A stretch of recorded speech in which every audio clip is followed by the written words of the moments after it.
Alright, what's going on, my loveliest and dearest people out there? Welcome to Just पढ़ ले। और आज भाई हम चर्चा करने वाले हैं इंग्लिश सब्जेक्ट के बारे में। देखो भाई, बहुत टाइम से हमको ना इंग्लिश ऐसे ही लगता है। देखो, मैं ऑनेस्टली बताता हूँ, शुरू से और सबको सबको ऐसा, मतलब मुझे भी अपने टाइम में ऐसे ही लगता था कि भाई इंग्लिश तो हम लास्ट में कर लेंगे, लास्ट में कर लेंगे आराम से, और बिल्कुल आखिरी आखिरी में देख लेंगे। पर वो अब इंग्लिश को देखने का समय जो है वो आ चुका है। तो मेक श्योर तुम इस वीडियो को शुरू से लेकर एंड तक देखो, क्योंकि देखो लेक्चर्स तो तुम्हारे पास में सारे सब्जेक्ट्स बहुत अच्छी तरीके से आ ही रहे हैं, बट इंग्लिश की जो स्ट्रैटेजी है कि भाई इंग्लिश हमको पढ़ना कैसे है, वो बहुत इंपॉर्टेंट है। क्योंकि देखो साइंस, सोशल साइंस, मैथ्स, ये सब क्या पॉपुलर सब्जेक्ट्स है, ये सब हाई डिमांड में होता है, तो इनके बारे में सब जगह तुमको चर्चा मिल जाएगी।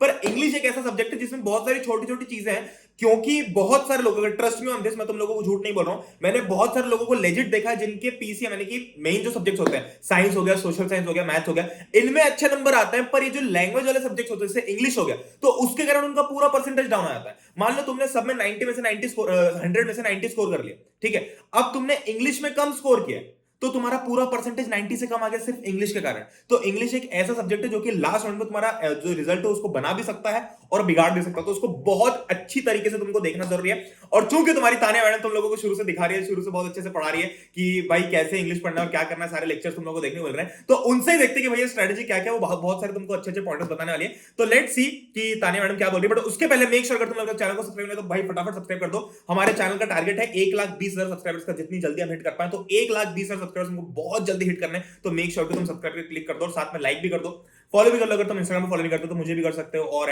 @कौन पढ़ा है, और साथ में जाके पढ़ले.इन को भी फॉलो कर सकते हो। तो बस मेक श्योर कि तुम सब कुछ कर दो, और फिर हम इस वीडियो को अब स्टार्ट करते हैं। हेलो एवरीवन, तो स्वागत है आप सभी का। मेरा नाम है तानिया शर्मा, जैसे कि आप सभी को पता है, और आज हम लोग डिस्कस करने वाले हैं एग्जाम स्ट्रैटेजी।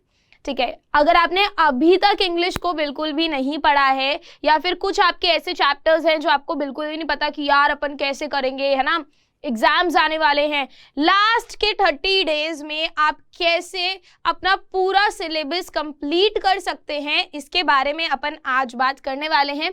जैसे कि आपको यहाँ पर देखकर थोड़ा बहुत आइडिया लग गया होगा, है ना, टू डू लिस्ट लिखा है, strategy for exams. All right. तो यार जब अपन बच्चे थे ना, तो अपन भी बहुत ज़्यादा घबरा जाते थे कि यार कैसे करना है, क्या करना है। पर आपको टेंशन लेने की ज़रूरत नहीं है, क्योंकि आपके पास जस्ट पढ़ ले है ना। तो बेसिकली डेली, वीकली, मंथली, ठीक, ये तीनों चीज़ें हमारे लिए बहुत इंपॉर्टेंट होती हैं कि हम हमारे रोज़ क्या कर रहे हैं, हम हफ्ते में क्या कर रहे हैं, हम मंथ में क्या कर रहे हैं। All right. तो यार पहली बात तो मैं ये बता दूं कि टाइम टेबल आपको कोई बना के नहीं दे सकता। आप अपना टाइम टेबल खुद ही बना सकते हो, जो कि है हमारा पहला step, make a time table. अब यहाँ मेरा टाइम टेबल से ये मतलब नहीं है कि 8 बजे मैं उठूंगा, 9 बजे नहाऊंगा, 10 बजे टीवी टाइम, नहीं नहीं नहीं नहीं नहीं, वो आपको भी पता है, मुझे भी पता है, लाइफ में कभी फॉलो नहीं होगा हमसे। ठीक है, हम बना के सिर्फ अपने फ्रिज पे अपने यहाँ पर लगा सकते हैं, पर वो हमसे कभी लाइफ में फॉलो नहीं होगा, क्योंकि कभी हम लोग जल्दी उठ जाते हैं, कभी अपन लेट हो जाते हैं, है ना। तो ऐसे सब में अपने को नहीं जाना है। पर ध्यान से आज की बात सुनना, आज की वीडियो पूरी देखना, ठीक है, और शेयर और सब्सक्राइब कर देना अगर अभी तक नहीं किया है तुम लोगों ने, ताकि आपके साथ साथ आपके दोस्तों को भी पता चल जाए कि भैया कैसे अपन लास्ट के 30 डेज में कौन सी ऐसी स्ट्रैटेजी अपनाएं कि हमारा पूरा का पूरा सिलेबस खत्म हो जाए। All right. तो सबसे पहले आपका काम है कि आप अपने अनुसार टाइम टेबल बनाओ, उसमें नहाना वाना मत डालो। ठीक है, स्पेसिफिकली कितने आपके चैप्टर्स है, क्या मुझे करना है, कैसे करना है, ये सब अभी मैं आपको बताऊंगी भी आगे कि आपको किस तरीके से बनाना है। ठीक, अभी के लिए जस्ट देख लो कि हाँ भैया अपने को टाइम टेबल बनाना है। नेक्स्ट है हमारा सेट अ गोल। अब कोई भी चीज लक्ष्य के बिना नहीं होती, ठीक है, एक गोल अपने को बनाना पड़ेगा कि यार आज सोने से पहले ना मुझे ये चैप्टर तो करना ही करना है। अब आप ये नहीं बोल सकते, अब मैं आपको यहाँ पे बोल दूं कि यार आपको 5 घंटे तो पढ़ना ही है, नहीं पढ़ पाओगे, सुनते ही बोर हो जाओगे कि 5 घंटे भाई नहीं हो सकता, नहीं, क्योंकि हर बच्चे की जो स्पीड है, जो स्ट्रैटेजी है, वो अलग होती है। हो सकता है कि आप कोई बच्चा 1 घंटे में कर ले, कोई बच्चा उसी चीज को 2 घंटे में करे। तो इसलिए चैप्टर वाइज गोल अपन आज बनाएंगे। नेक्स्ट है कि डेली एंड वीकली बेसिस पे हमें हमारे सिलेबस को डिस्ट्रीब्यूट करना ही पड़ेगा, क्योंकि अब टाइम कम है, तो हमें सारी चीजें प्लान करके पढ़ाई करनी है। ठीक है, ऐसे नहीं हो सकता कि आज उठे एक कविता पढ़ ली हो गया, नहीं। नेक्स्ट है बेटा गेट द राइट बुक्स। ये बहुत ही ज्यादा इंपॉर्टेंट चीज है, ठीक है, कि आपको सही बुक मिले। एनसीईआरटी तो है ही है, इसके साथ में आपको कौन सी और रिसोर्सेज इस्तेमाल करनी है, ये बहुत ज्यादा जरूरी है। और ये अभी आपको बताने वाले हैं आपके पुराने भैया, और उसके बाद मैं आपको सारी स्ट्रेटेजी बहुत ही ज्यादा डिटेल में बताऊंगी। तो यार देखो, जहां बात आती है रिसोर्सेज की और बुक्स की, तो यार देखो लास्ट टाइम, अब देखो मेन तो अभी हमको कोई ज्यादा किताबों की तरफ भागना नहीं है कि हम बिल्कुल मोटी मोटी किताबें रख के आ जाए घर पे, क्योंकि टाइम कम बचा है। अब हम क्या करेंगे, हमारी जो मेन में एनसीईआरटी वो रखेंगे, और साथ में अभी क्वेश्चन बैंक होना बहुत जरूरी है, और साथ में सैंपल पेपर। अब देखो सैंपल पेपर करने का भी टाइम आ चुका है, तो अगर तुम अमेजॉन वगैरह से ऑर्डर करते हो, देखो मैं डिस्क्रिप्शन में लिंक दे दूंगा। अब कौन सी बुक्स लेनी है, तो देखो मैंने तुमको मैथ्स और साइंस वगैरह में ओसवाल की रिकमेंड की, और मैंने जो रिकमेंड की काफी सारे लोगों को पसंद आई है, तो इसलिए तुम्हारी डिमांड है, तुमको ही लगा कि नहीं भैया आपने जो बुक बताई बहुत सही काम कर रहे हो, बहुत सही लगी हमको, तो उसी हिसाब से मैं तुमको इंग्लिश के लिए भी ओसवाल की बुक रिकमेंड करता हूं। तो ओसवाल की क्वेश्चन बैंक और सैंपल पेपर दोनों आउट हो चुके हैं, तो क्वेश्चन बैंक तुम मेक श्योर कि तुम ले लो क्वेश्चन बैंक वगैरह, और जो सैंपल पेपर है उसकी भी लिंक्स मैं तुमको लोगों को डिस्क्रिप्शन में दे दूंगा, तो जैसे वो भी अवेलेबल होंगे तुम उनको परचेस कर पाओगे। अब इसमें सबसे अच्छा एडवांटेज है कि अभी अगर तुम ऑर्डर कर लेते हो तो तुम्हारे पास में आने वाले 3-4 दिन में, देखो अमेजॉन से जितना टाइम लगता है लग जाएगा, या अगर तुमको आसपास मार्केट में, अगर तुमको मार्केट खुला हुआ है तुम्हारा और वहां से जाना लेना है गुप्ता जी की दुकान से, शर्मा जी की दुकान से, तो उनकी दुकान से जाके ले सकते हो। बट एनीवेज वे ये बुक मैं रिकमेंड करता हूं। इसमें देखो सबसे अच्छी बात यह है कि जो सैंपल पेपर हो गया या फिर क्वेश्चन बैंक हो गया, तो क्वेश्चन बैंक के अंदर तुमको प्रैक्टिस बहुत सारी देखने को मिलेगी, तो किसी भी टाइप का क्वेश्चन आ जाए तुम्हारे पास में, क्वेश्चन बैंक तुम्हारा काम कर देगा। और साथ में सैंपल पेपर में एक चीज बहुत अच्छी होगी कि तुमको हर चीज की बहुत अच्छे से समराइज्ड फॉर्म में चीजें दे रखी होगी, ठीक है। क्वेश्चन बैंक के अंदर भी तुमको जो चैप्टर वाइज सारे समराइज्ड तरीके से दे रखा होगा, इनफैक्ट जो तुमको फॉर्मेट्स वगैरह होगा, ग्रामर वगैरह के होगा, तो वो सारी भी एक ग्लांस में तुम लोगों को देखने को मिल जाएगा, तो एक एक फॉर्मेट के लिए यहां भागना नहीं पड़ेगा। तो ये बुक्स तुम्हारी वो काम बहुत अच्छे से कर देंगी, तो तुम इनको चेकआउट कर सकते हो, मैं डिस्क्रिप्शन में लिंक दे दूंगा, या फिर अगर तुम चाहो तो अपने मार्केट में से भी जाके ले सकते हो, तो चेक कर लेने के बाद डिस्क्रिप्शन, ठीक है। अब आगे बढ़ते हैं अगले पॉइंट की तरफ।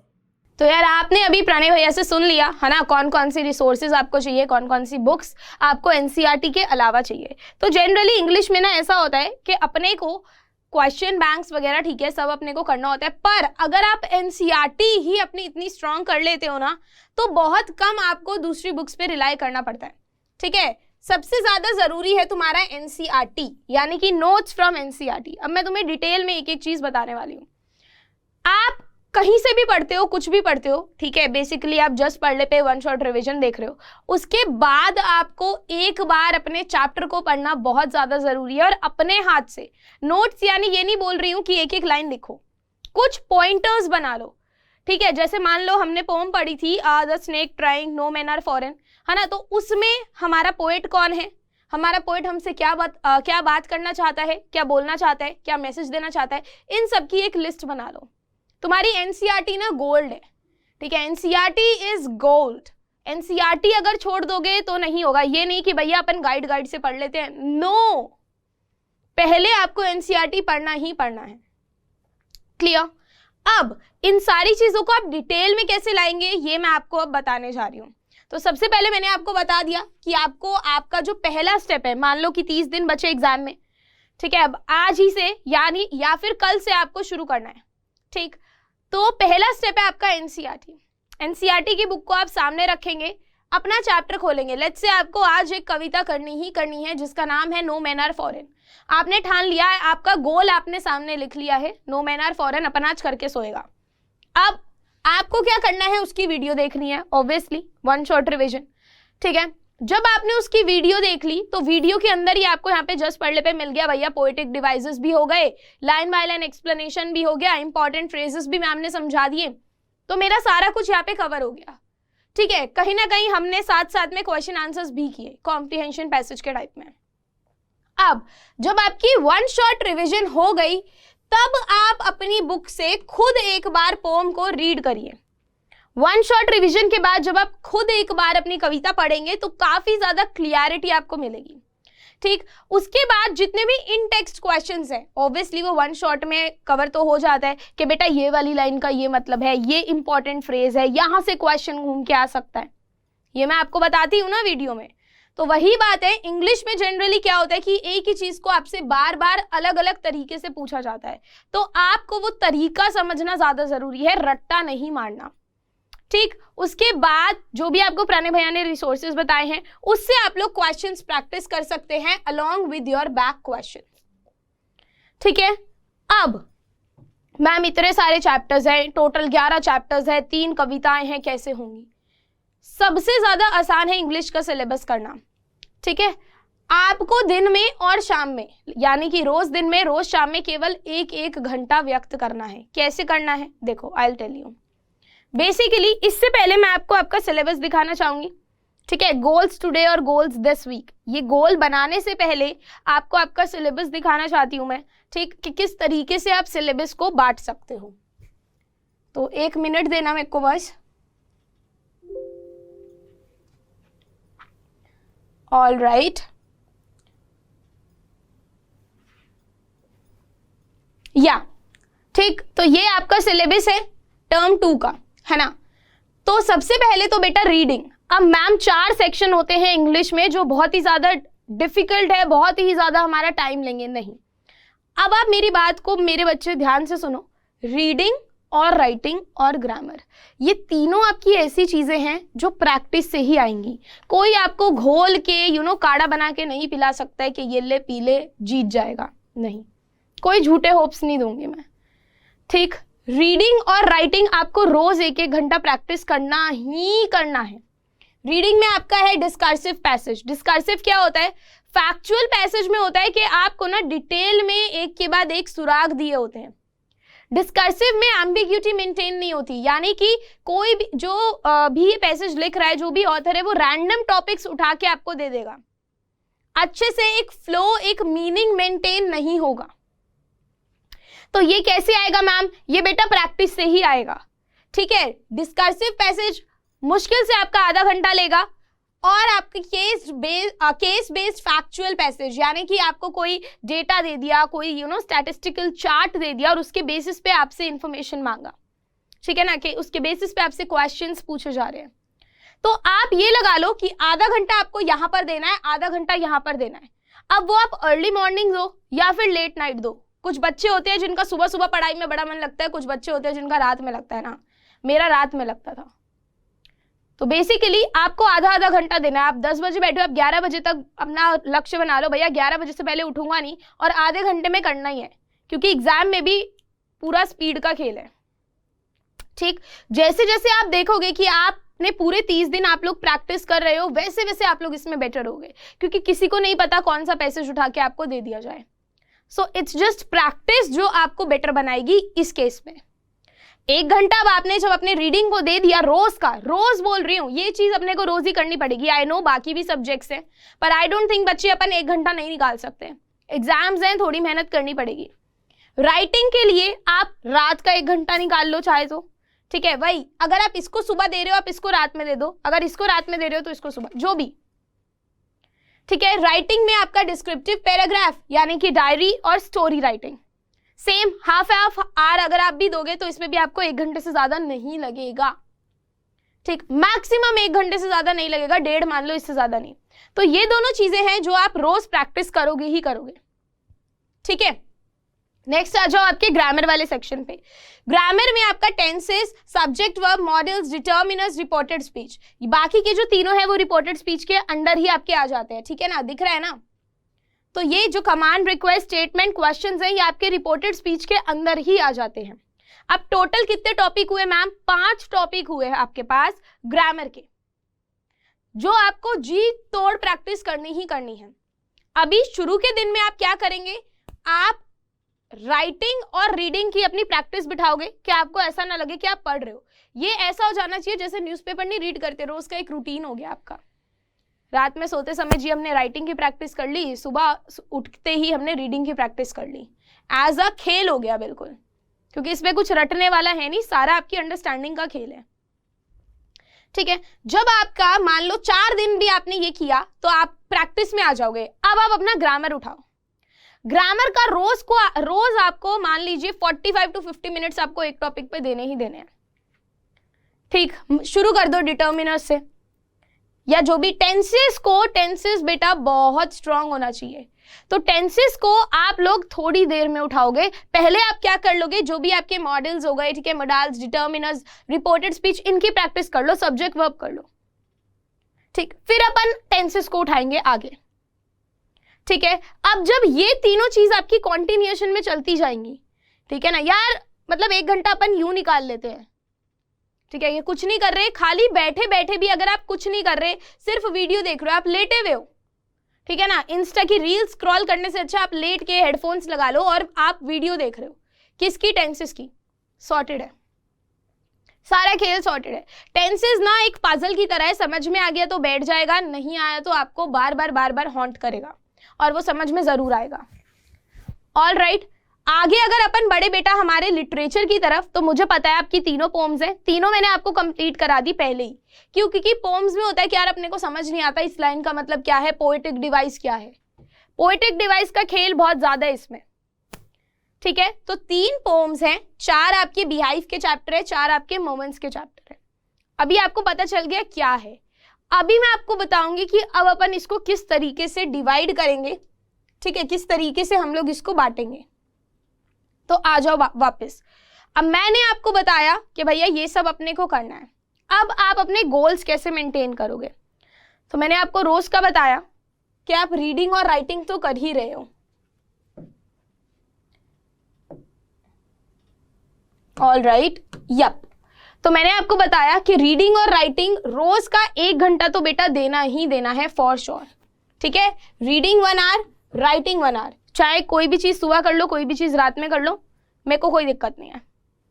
ऑल राइट, अब नहीं तो आप इसके साथ अलोंग विद दिस थिंग एक पोम उठा लो या कोई भी एक चैप्टर उठा लो, ठीक है। लिटरेचर वाला हम रोज एक दिन में एक ही चीज करेंगे, इससे ज्यादा अपने को नहीं करना, लोड नहीं लेना, ठीक है। 30 दिन है, आराम से हो जाएगा। तो अगर मान लो आपने रीडिंग कर लिया, राइटिंग कर लिया, अब आप कोई भी एक पोम उठा लो। मुझे नहीं लगता पोम में आपको दिक्कत होनी चाहिए क्योंकि आप ऑलरेडी समझ चुके हो। प्रैक्टिस करना है तो सिर्फ अपने को क्वेश्चन आंसर्स, ठीक है ना। तो मान लीजिए द स्नेक ट्रायंगल उठा लिया आपने, पूरी तरीके से आपने वीडियो देखी, सारी चीज समझ में आई गई। अब जब भी आप मेन क्वेश्चंस याद कर लोगे तो आपको लगेगा अरे ये तो चीज बार बार सेम ही चीज पूछ रहा है अलग अलग तरीके से, ठीक है। तो ऐसा भी कभी कभी हो सकता है कि आप एक ही दिन में 2 पोम निपटा दो। तो हमेशा अपना टाइम टेबल टाइम वाइज मत बनाना कि 4 से 5 पढ़ूंगा, नहीं। हो सकता है वही चीज आपकी आधे घंटे में खत्म हो जाए, हो सकता है वही चीज आपकी 2 घंटे ले ले, डिपेंडिंग अपॉन योर स्पीड, ठीक है। तो हमेशा चैप्टर वाइज बनाना कि भैया आज मैं ना पैकिंग चैप्टर पढ़ के पूरा इसको रट के पीकर ही उठूंगा, ठीक है। इस तरीके से आपको आपके एक दिन के गोल सेट करने हैं। वीकली गोल्स आप कैसे सेट करोगे? मान लीजिए आपने बोला भैया इस वीक ना मैं रीडिंग राइटिंग, बेटा रीडिंग राइटिंग छोड़ना नहीं है कि रीडिंग राइटिंग के साथ ना मैं ऑल्टरनेटिव डेज पे ग्रामर को इस हफ्ते खत्म कर दूंगा, ठीक है। तो आपने ग्रामर शुरू कर दिया। ग्रामर में बेटा कुछ भी नहीं है, वीडियो देखा, कॉन्सेप्ट समझा, अब सिर्फ प्रैक्टिस क्वेश्चंस, सिर्फ प्रैक्टिस क्वेश्चंस अपने को लपेटना है और कुछ नहीं करना। Sample paper practice question, sample paper practice questions, बस। ग्रामर में कोई ऐसी चीज नहीं है जो आप याद कर सकते हो, आप रट सकते हो मैथ्स की तरह। जैसे मैथ्स में फॉर्मूला नहीं रट सकते ना, वैसे ही यहाँ पर आप ग्रामर नहीं रट सकते। समझ में आ गया? तो इतना अपने को ध्यान में रखना है कि भैया गोल्स हमारे बिल्कुल क्लियर होने चाहिए कि इस हफ्ते में ना यार मैं ये चीज खत्म कर ही दूंगा। जब मैं मेरे मास्टर्स के लिए पढ़ रही थी, ठीक, तो मैं अपने आप को कमरे में बंद कर लेती थी और मेरा ना दिमाग रात में ज्यादा चलता था, मतलब सुबह मेरे को आलस रहता था, ठीक है, और रात में मेरा दिमाग बहुत चलता था, तो मैं पूरी रात पढ़ती थी। मैं ये नहीं बोलूंगी आपको कि आप भी मेरी तरह पूरी रात पढ़ो, पर चैप्टर वाइज गोल सेट कर लो। अब मान लो कि आपका दोपहर में आपका मन नहीं कर रहा, पर आपको ये जरूर पता है कि रात से पहले ना मैं करके ही सोऊंगा। अब वो मेरे ऊपर है, मैं शाम में कर रहा हूँ, रात में कर रहा हूँ, दिन में कर रहा हूँ, जब भी कर रहा हूँ। तो set your goals. All right, next thing है बेटा कि पढ़ाई के साथ साथ ना बहुत जरूरी है आप अपने दिमाग को थोड़ा सा रेस्ट भी दो, ठीक है। तो पहली चीज जो मैं आपको बोलूंगी कि पानी ज्यादा पियो, जो कि मेरी मम्मी भी मुझे बोलती है पर मैं पीती नहीं थी, ठीक है। तो पानी आप लोग बहुत ज्यादा पियो, एक पानी रख लो साथ में, पानी की बोतल भर के रख लो, पढ़ो पानी पियो, पढ़ो पानी पियो, ठीक है। कॉफी वॉफी सब साथ में रखो। दूसरी चीज जो जरूरी है, जितनी भी आपकी सोशल नेटवर्किंग साइट्स है, बीच में ब्रेक चाहिए, टोटली समझती हूं मैं इस चीज को, पर बेटा 15 मिनट से ज्यादा नहीं। 15 मिनट से ज्यादा आप अपने दिमाग को किसी चीज में लगाओगे, वो उस चीज से भटक जाएगा जिस चीज पे हमें उसे कंसंट्रेट कराना है, ठीक है। तो ये नहीं कि अपन रील्स देख रहे तो रील्स में लग गए, नहीं, रील्स तो देखना ही मत, छूना ही मत, ठीक है। ईयरफोन्स लगा लो, बहुत ज्यादा लग रहा है कि यार ब्रेन में ना बहुत मेरा मतलब भर चुका हूं, 5 मिनट 15 मिनट का ब्रेक चाहिए, कोई गाना सुन लो।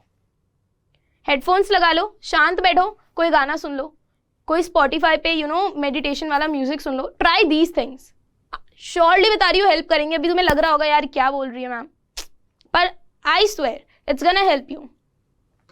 ठीक है, रिफ्रेशर्स लेते रहो। स्टिकी नोट्स बहुत जरूरी है, जैसे कि ऑथर पोएट के नाम अपन भूल जाते हैं, अब यार इसका कौन था, इसका कौन था, इसका कौन था, है ना। जब हम पोम पढ़ते हैं तब तो लगता है अरे याद है, पर बाद में अपन भूल जाते हैं कि यार ये क्या था। तो बेसिकली बेटा स्टिकी नोट्स होते हैं, उस पर लिख लो और वो लगा लो जहां पर भी बैठ के पढ़ते हो। तो नजर जब 30 दिन तक उस पर पढ़ती रहेगी ना तो दिमाग से निकल ही नहीं सकता। और नेक्स्ट चीज अपने आप को बोलते रहो you can do it, because बहुत बार ऐसा भी वक्त आएगा जब आपको लगेगा यार नहीं हो रहा, छोड़ बेटा, छोड़ के कुछ नहीं जाना है पेपर में। ठीक है, तो keep saying this to yourself, you can do it, क्योंकि आपको आप खुद ही मोटिवेट कर सकते हो, हम सिर्फ समझा सकते हैं। क्लियर? अब आ जाओ वापस, सेल्फ वर्क करना बहुत ज्यादा जरूरी है। मैं मानती हूं बाकी भी सब्जेक्ट से, मैं ये नहीं बोल रही इंग्लिश को अपना पूरा टाइम दो, पर जितना मैं बोल रही हूं उतना दोगे इट्स इनफ। ठीक है, खुद से अपनी डेडलाइंस बनाओ। मान लो लिटरेचर का आपने चैप्टर ले लिया पैकिंग, तो यार आज पैकिंग मुझे करना ही है, डेडलाइन है मेरी, मुझे 5 बजे से पहले इसको खत्म करना ही है। अब वो मेरे ऊपर है, मैं 3 बजे करूं, 4 बजे करूं, 2 बजे करूं, कितने बजे भी करूं। ठीक है, मैं आपको इतनी गारंटी दे सकती हूँ कि आपके जो लिटरेचर के चैप्टर्स है ना, वो चैप्टर्स 1.5 घंटे से ज्यादा और आपकी जो कविताएं हैं वो 1 घंटे से ज्यादा नहीं लेंगी। तो अगर आप एक दिन में एक कविता या एक चैप्टर भी कर रहे हो ना, काफी है। पर रीडिंग और राइटिंग की प्रैक्टिस आपको रोज करनी है। सुबह का 1 घंटा बांध लो रीडिंग, और शाम का सोने से पहले खाना खा लिया, डिनर कर लिया, डायरी अपनी भी तो लिखते हो ना, डियर डायरी, हाँ, रात में 1 घंटा, वो तुम्हें पता भी नहीं चलेगा और तुम्हारी प्रैक्टिस भी हो जाएगी, तुम्हें पूरा दिन खाली पता भी नहीं चलेगा। बीच में चाहे तो एक कविता पढ़ लो, एक को कोई भी अपना चैप्टर उठा लो, पहले वीडियो देखी, एनसीईआरटी फटाफट फटाफट पढ़ी, बीच के क्वेश्चंस एक बारी नजर मारे, सॉर्टेड है पूरा खेल। इसी तरीके से अपने पूरे वीक का तुम अकॉर्डिंगली बना लो। अगर अभी मैं बनाकर भी दे दूं ना, कोई पॉइंट नहीं रहेगा बेटा, क्योंकि हर बच्चे का अपने अकॉर्डिंग अलग होता है। कोई बच्चा कोई पहले चैप्टर उठाएगा, कोई पहले उठाएगा। तो मैं एक आपको जनरल फ्रेमवर्क दे रही हूं कि आप पूरे हफ्ते का अपना बना लो। ठीक है, बहुत सारे ऐसे चैप्टर्स होंगे जो आपने करे होंगे, ऐसे चैप्टर्स भी होंगे जो हाथ ही नहीं लगाए होंगे। तो जो चैप्टर करे है ना, उस टाइम में आप अपने ग्रामर को पकड़ो, बिकॉज ग्रामर का सारा खेल प्रैक्टिस का ही है। ठीक है, उसे कैटेगराइज कर लो कि यार मेरे हाई प्रायोरिटी चैप्टर्स, यानी कि ये वो चैप्टर है जो मैंने छुआ भी नहीं है अभी तक। मीडियम प्रायोरिटी यानी ये मैंने एक बारी पढ़ रखा है, एक बारी नजर मारने की जरूरत है। और बिल्कुल ही लो प्रायोरिटी यानी कि यार मतलब बेसिकली मुझे बहुत अच्छे से आता है, ठीक है, बस मेरे को क्या करना है, एक बारी फटाफट फटाफट देखना है, हो जाएगा। तो ये तो अगर मैं पेपर के 2 दिन पहले भी देखूं तो हो जाएगा टाइप, एक बारी रिवीजन ही करना है। तो ऐसे कैटेगराइज कर लो ताकि आपको ये वाली जो लिस्ट है ना, आपकी हाई प्रायोरिटी वाली जो भी लिस्ट में आप लोग चैप्टर्स लिखो, उस पर आप लोग पहले फोकस कर सको कि यार ये वाला अपने को खत्म करना ही है। ठीक है ना, कि मैंने मेरा 1 घंटा 2 घंटे तो ये हो गए, अब मुझे दिन का 1 घंटा निकालना है कोई भी चैप्टर करने के लिए। शाम का टाइम मैं रख लेता हूं मेरा 1 घंटा ग्रामर के लिए, दैट्स इट।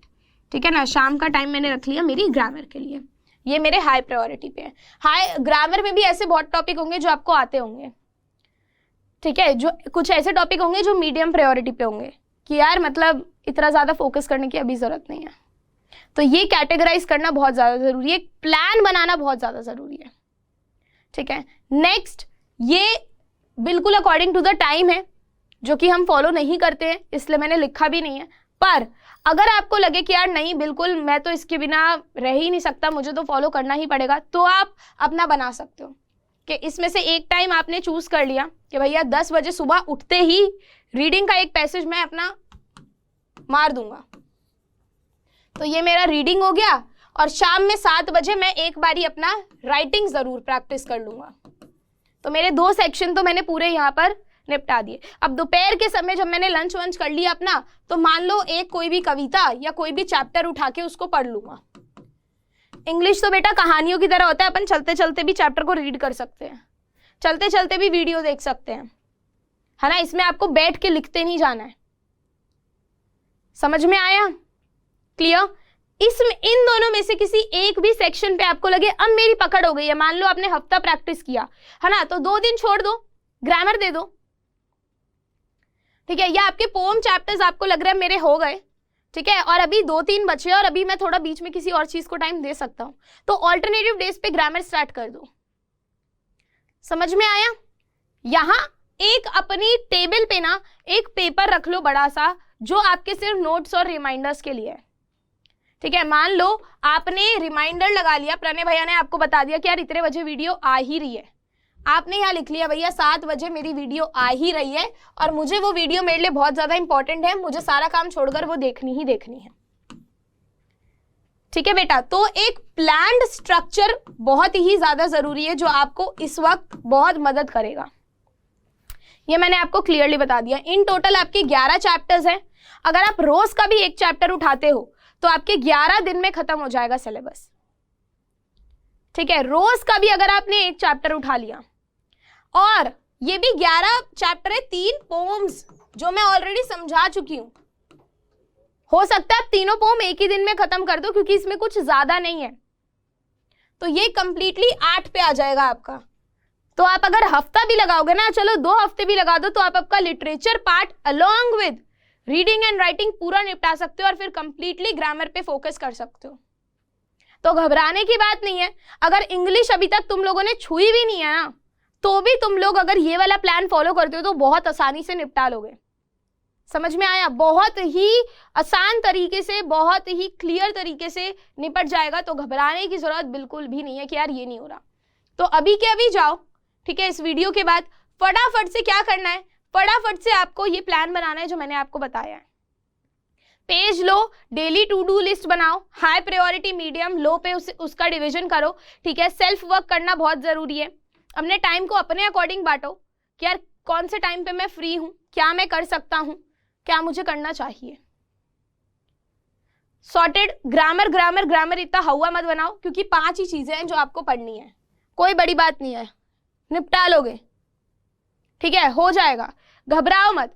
जैसे ही लगे कि थोड़ा सा मोटिवेशन लो हो रहा है, यार बहुत ही नहीं कर पाऊंगा, नहीं, बाहर जाना, थोड़ा have something, water, coffee, whatever you feel like, थोड़ा म्यूजिक सुनो, म्यूजिक भी थोड़ा काम, ये नहीं बिल्कुल लगे हुए अभी पुष्पा के म्यूजिक पे, नहीं बेटा, थोड़े टाइम रुक जाओ। ठीक है, सो आई होप कि यार इस वीडियो से थोड़ी तो हेल्प तुम्हें मिली होगी। तो फॉलो करो और मुझे रिजल्ट्स बताना कि हाँ मैम हमारी थोड़ी मदद हुई है। और कोई भी क्वेश्चन है आपके मन में, आप पूछना चाहते हो कि मैम कौन सा टाइम बेस्ट रहेगा किस चीज के लिए, आप ही बता दो, मुझे समझ नहीं आ रहा है, जो भी है तो कमेंट सेक्शन में डाल दो यार, कोई दिक्कत वाली बात नहीं है। ठीक है, और मैं उसको देख लूंगी। All the very best. तो यार with that being said, I hope you guys enjoyed this video. तुमको इंग्लिश का पूरा समझ में आ गया होगा। 2-3 चीजें इंपॉर्टेंट है कि हमको भाई 120K यानी कि 1,20,000 सब्सक्राइबर्स बहुत जल्दी हिट करना है। साथ में अगर तुम लोग अब तक इंस्टाग्राम पे फॉलो नहीं किया मुझे, तो @कॉन्फिडेंस जाके कर लो, मैं अच्छी रील्स डालने लग गया आजकल फाइनली। और अगर तुमने अभी तक पढ़ले को फॉलो नहीं किया तो पढ़ले को भी कर लो जाके इंस्टाग्राम के ऊपर। मेक श्योर तुम वीडियो को लाइक करके शेयर जरूर कर दो ताकि सब लोगों को पता चल जाए भाई इंग्लिश के साथ क्या करना है, क्योंकि इंग्लिश का थोड़ा सा लगता है यार आखिर में। बट एनी व्हिच वे हम ऐसी बहुत ही कमाल तरीके से तैयारी करते रहेंगे। तो with that being said, I hope you guys enjoyed this video. मिलते हैं नेक्स्ट वीडियो के अंदर, तब तक के लिए गुड बाय। अच्छा, एक और चीज भाई, तुम्हारे लिए बहुत अमेजिंग सरप्राइजेस भी आने वाले हैं। तो दैट बीइंग सेड, मिलते हैं नेक्स्ट वीडियो के अंदर, तब तक के लिए गुड बाय, टेक केयर, जय हिंद, वंदे मातरम।